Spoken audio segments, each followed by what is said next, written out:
Hi everyone, Jesse here with etrailer. Today we'll be taking a look at, and I'll show you how to install the B&W Companion sliding fifth wheel with turnover ball kit on our 2024 Chevrolet Silverado 2500. As I said, this kit not only includes the amazing B&W Companion sliding fifth wheel, but it also comes with the ability to use the turnover ball gooseneck system. This is one of my favorite gooseneck systems because if you're not towing with it, you can still store the ball in the back of the truck by flipping it upside down, dropping it in the hole, and that gives you entire use of your truck bed just as it came from the factory. As for the Companion itself, it's one of the highest regarded sliding fifth wheels on the market. So if you're someone who's planning on towing their fifth wheel trailer with a short bed truck like our neighbor today, this is a really good choice for you. And the sliding on it is very simple. You'll simply reach over your truck bed here, pull that handle, and this will slide forward. That way you can make your tight turns and you don't have to worry about cab clearance, making any contact with the trailer to the cab of your truck. And then once you're ready to hit the road, you'll just simply pull that handle back and it will lock back into place.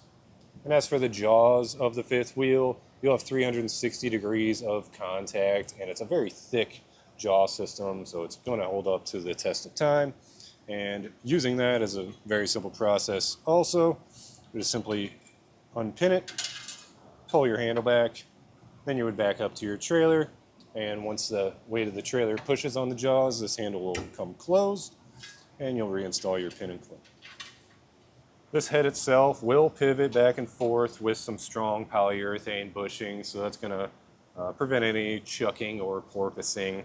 And I really like how versatile this is. You have quite a few adjustments to make it work with any truck and trailer setup. And this entire system itself just drops into your underbed gooseneck. So if you don't have a factory puck system, this is a good choice for you. As for the installation process, since we did have to install that underbed gooseneck, it is quite a project. You will have to get into some tight spaces, lift some heavy stuff up. So I wouldn't say it's a super easy installation, but you could get it done with a regular set of hand tools. If it's not something that you're looking to do yourself, maybe you don't have the time, the space, or the tools to do so, feel free to check out our dealer locator to find somebody local to you. They'll be happy to help you out. If you have any experience with the Companion itself and you want to share that with us, please feel free to leave a review or a comment. Otherwise, if you're looking to see how this gets installed, then just follow along and I'll walk you through it. To start our installation, we'll have to do some measurements. The instructions will have it laid out depending on if you have a short bed or a long bed, what number you're looking for. But essentially, we're going to run our tape measure from the back edge of our bed to the measurement in the instructions. And then you also want to find center side to side. So I just measure from the wheel wells, find my center, and then I mark that. I always double and triple check that because we are drilling a 4-inch hole into our bed. So you want to be extra careful and get it right the first time. But once you find your measurement, punch it. And then I'm going to start out by drilling a small pilot hole. Now with our pilot hole drilled, we're going to step it up to our 4-inch hole saw.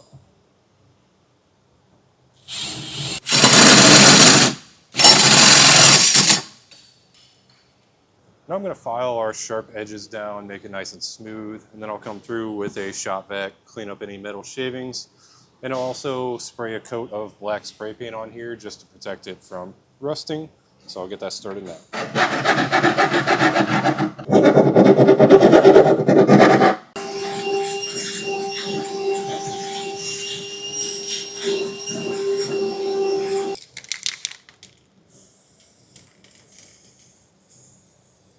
Now underneath our truck, you'll need to lower down your spare and take it off, get it out of your way. And we'll also be removing this heat shield. So on the back side, there will be two 13mm bolts to remove. Now we're going to lower our exhaust just to make more space to work. There will be one rubber hanger here and then two up there in front of our axle. You could use a pry bar to get these popped off, but it helps to have this tool slip over.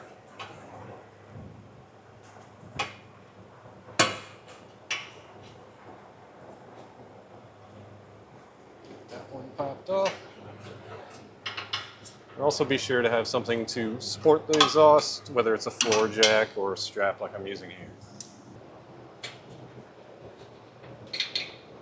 It turns out we didn't really need that strap to support our exhaust. It's supporting itself just fine, and now we can move it around and work around it.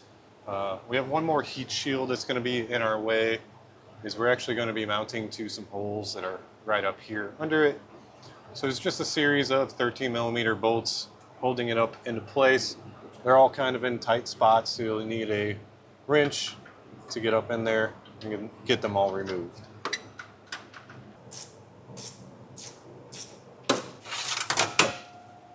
And that should just slide out and we'll set it aside. Now we're about ready to get our cross members up into place, but first we'll take, for our front cross member, we're going to install one of our brackets. So we'll just slip that over, line it up with our holes, take one of our bolts, slide it through, and then put a flange nut on that. Do the same thing on the other hole. And then for this one, before we lift it up into place, we will tighten and torque it down.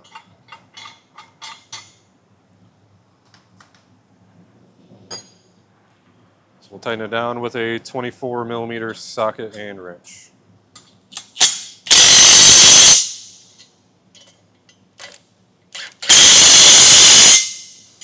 When you're torquing these down, it's probably pretty nice to have a bench vise or something like that, but I found I'm able to do it on the ground like this.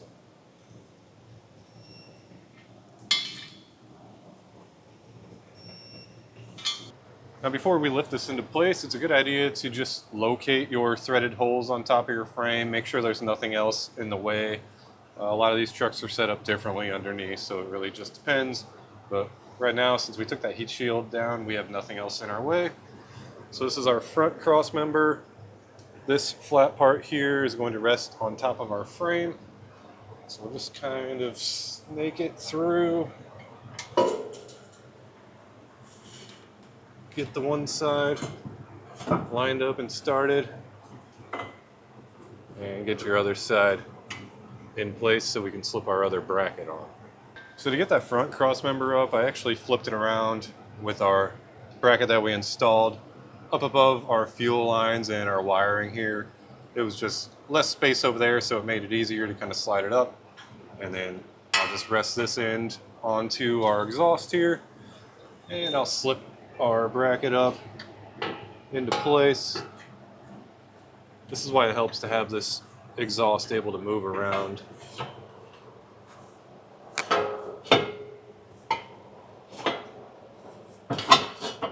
We'll get it slid under our cross member and lift it up above our frame.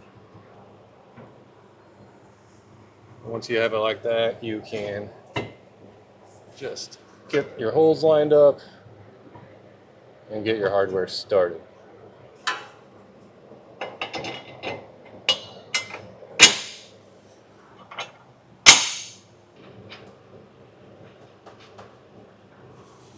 For the rear cross member, we'll do the same thing, install one bracket, but we're going to leave the hardware loose, so don't tighten and torque it down.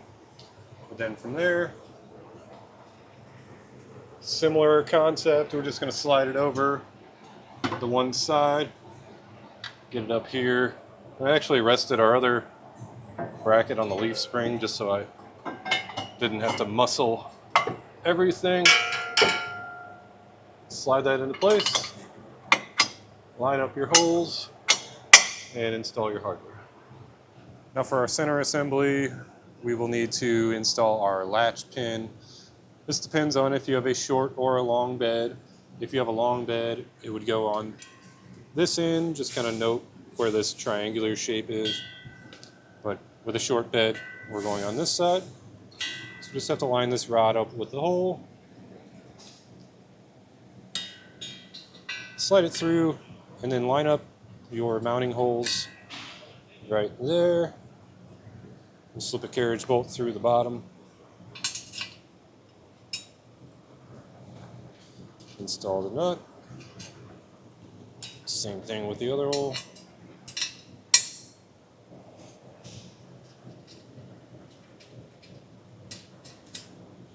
And we can tighten that down with a 1/2-inch socket.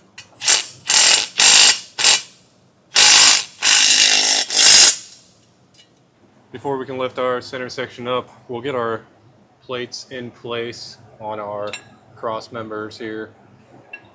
So just make room so you can get this slid in. Slide one of your bolts through.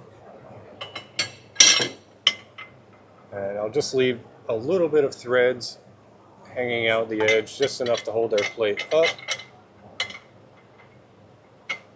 And then I'll slide our cross member back to give us more space to get our center assembly in place.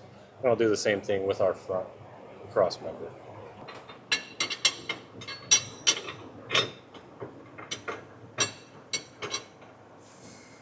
So we'll lift our center assembly into place. I already got one bolt slid through our hole.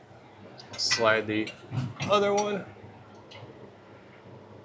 It is kind of tricky because at this point we're not really lined up with our hole because I moved this cross member back, but you should be able to work around it and at least get your hardware started on one side, and then we can work on moving the whole assembly around, getting the rest of it hooked up.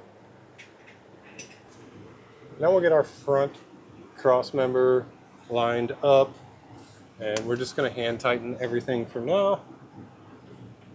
So just get that lifted up into position, push our cross member back towards the center assembly, and get our bolts slid through.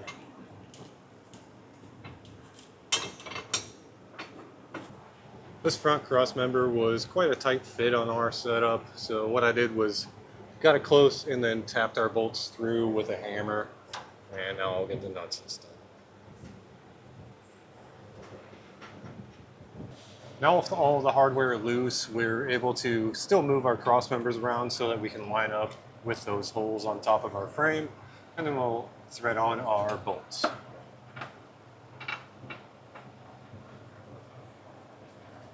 Now that we have all the hardware hand tightened, we'll want some kind of lifting device. This here is just something that we have around the shop, but I've used jack stands with a jack handle and some ratchet straps, or you could use a cherry picker, just whatever you have. We want to lift it up, make sure it's centered with our hole that we drilled, and make sure it's square. Because anytime that this is crooked, that means your accessories that you mount in there will also be crooked. So just make sure everything looks nice and square, and then we can get ready to tighten everything down. Now I want to tighten everything down in a specific order as in the instructions. The first bolts we'll tighten down will be these 4 that are connecting our cross members to our center assembly. So we'll start with those. They're 24 millimeters or 15/16. You'll need a socket on one side and a wrench on the other side.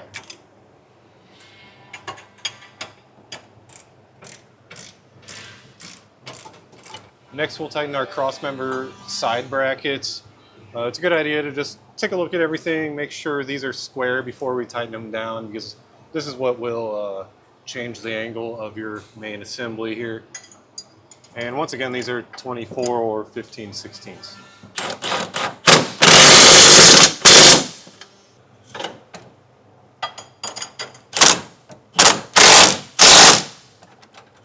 Now we'll tighten down our frame bolts. These are going to be 3/4. Now we'll torque everything down. I like to do it in that same order that we just tightened everything down in. And one tip for those frame rail bolts, I like to use this offset wrench just because it's a really tight spot. It's almost impossible to get anything else in there. So this will really help you get those torqued down. But other than that, all the other bolts are pretty simple to get to.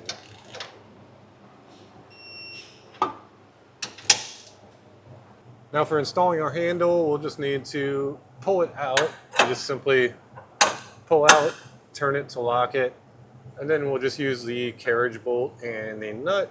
Make sure that you install it on this side of our bracket here, just because if you install it on the other side, it will interfere with your hardware and it won't lock all the way. Now we need to drill our holes for our safety cable loops. These safety cable loops will be going through these holes here, so we'll center punch it. I'll start out with a pilot hole. I'll drill a small pilot hole. Then we'll be stepping it up to 11/16.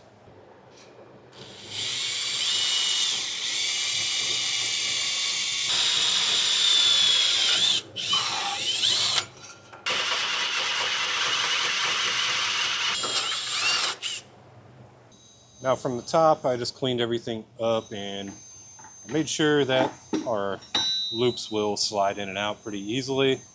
Then I came through just like when we cut out this hole, cleaned it up with a shop vac, and I spray painted it just to protect it. But we'll drop these down and then we'll go install the rest of the pieces underneath. Now underneath on each end of our U-bolts, we'll install one of these springs. The large side goes up and we'll have to compress it just a bit to get our nuts started. Once you have all those installed by hand, we're going to tighten them down with a 15/16 socket. And what we want is this locking nut just to be flush with the bottom of our U-bolt. Now to get your fifth wheel base installed, make sure you pull that handle back, and then with the help of some friends, because this is quite heavy, get that lined up with your hole and make sure it drops down. And then what we want to check first is this little plastic piece. It's a spacer. It's supposed to be down in this groove, so what I'm doing now is loosening up this bolt. There's one in the front and there should be one in the back. We'll loosen those up, then we can shift those spacers into our groove and tighten it back down. Now we'll torque our bolt down to the specification and the instructions, or it's actually written on our washer here. Now whenever we're getting our arms installed, that's when we need to get our measurements, because it really depends on your setup, where you're going to get it set up initially. Ours, with this toolbox behind me, we're trying to get it pushed as far to the back as we can.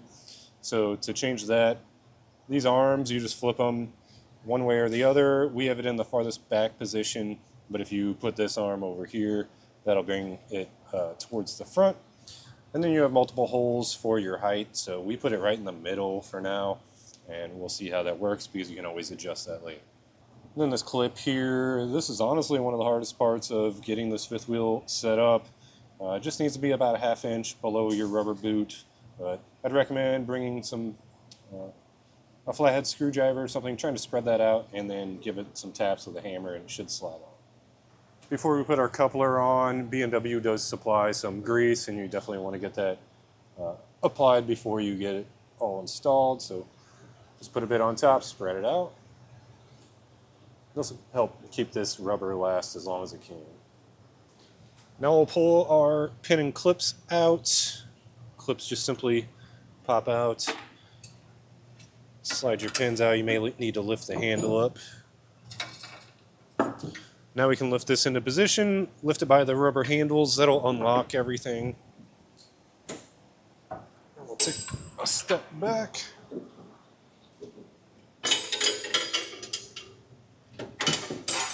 Get that to slide over.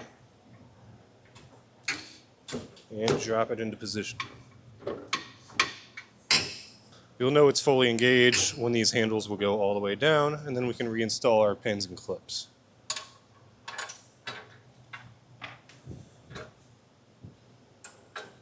And as for our handle, we'll just pop our safety pin out, slide the handle through, and you can reinstall that pin just to hold everything in place. We'll take our Allen head bolts, slide these down the 2 holes, and thread on our nuts on the bottom. I did end up having to pull that pin back out just so I could get room for our nuts, but we'll tighten those down. This is a 7/32 Allen and a 9/16 socket.